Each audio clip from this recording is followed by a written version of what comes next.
As we ease into summer, it's safe to say most of us here in the land of 10,000 lakes are water lovers. But tragically, in recent years, the quality of our water has deteriorated in many parts of the state. Some lakes, rivers, and streams are contaminated with potentially dangerous chemicals, and in others, communities, surface and underground water that's used for drinking and washing and work and recreation are no longer safe. So what is being done about all of this? Joining us now is Jeff Forrester, Executive Director of the nonprofit organization Minnesota Lakes and River Associates. Thank you so much for joining us. Thank you, Leah. So the session ended. The governor had proposed a bill that would help treat a lot of the water across the state. That didn't happen.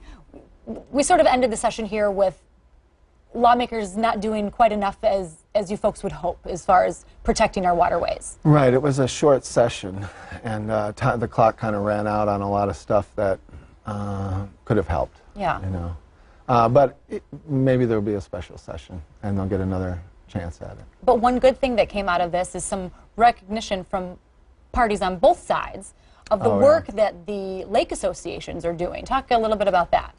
Well, there's about 500 lake associations across the state. There's no listing really of all of them.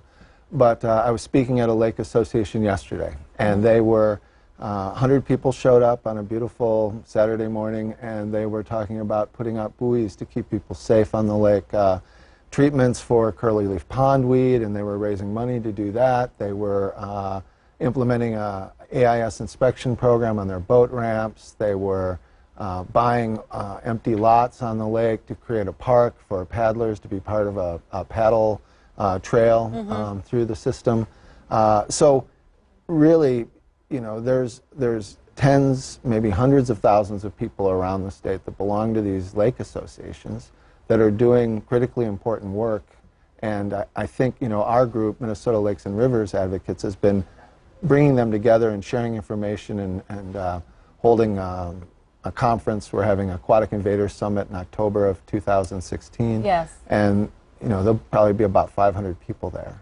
And these groups working together in a more unified way to protect water. And you've held a similar gathering like that once before, so this will be the second one in October, correct? But this is really the first time to bring all these different associations together, and that must be hugely helpful.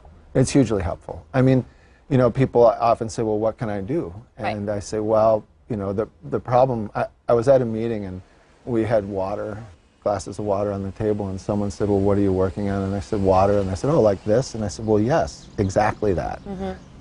It's the same water that's in the lake, that's in the ground, that's in your glass, that's in the sky. Right. And at any point in the process, it can become contaminated or used up or impaired in some way.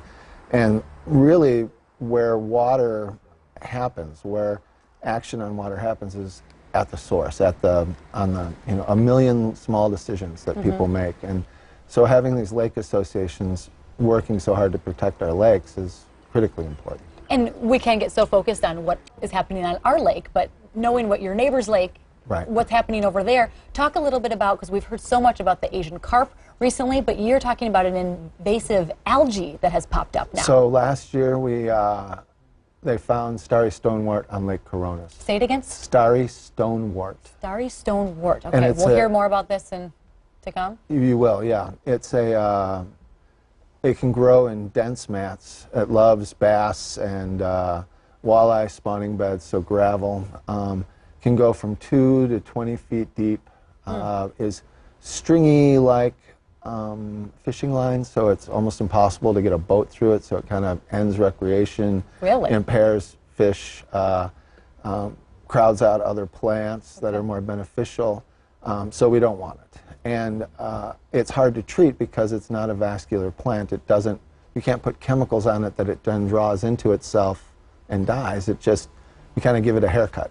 Oh, gosh. Or if you put chemicals, granular chemicals on the bottom of the lake, it just kills off the bottom, and then the top floats and reestablishes somewhere else. Wow. Doesn't quite have roots. So it's so the people on actually the Lake Association on Lake Coronis is pretty much leading the charge. And remind us where that is? That's near St. Cloud? Yeah, a little bit northwest. Okay. And they're working with the University of Minnesota, Minnesota Aquatic Invasive Species Research Center, DNR. They've brought scientists in from different parts of the country that have dealt with this algae longer. And there was one thing that did happen was there was $200,000 in a supplemental budget bill to help them address this issue. It looks like it's going to be about $800,000. Wow. Well, we will continue to watch that. Unfortunately, we're running out of time, but if people want to find out more and get involved, where can they go to find out more about this October event? It's on our website, www.mnlakesandrivers.org. Okay. Yeah. Jeff Forrester, thank you so much for Thank your you time. so We much. appreciate it, and your work keeping our waterways and our lakes and rivers that we love so much safe. So we It's appreciate a wonderful it. job to have. I bet it is, especially this time of year. Yeah, Getting out yeah. on the water, Yeah. can't complain about that.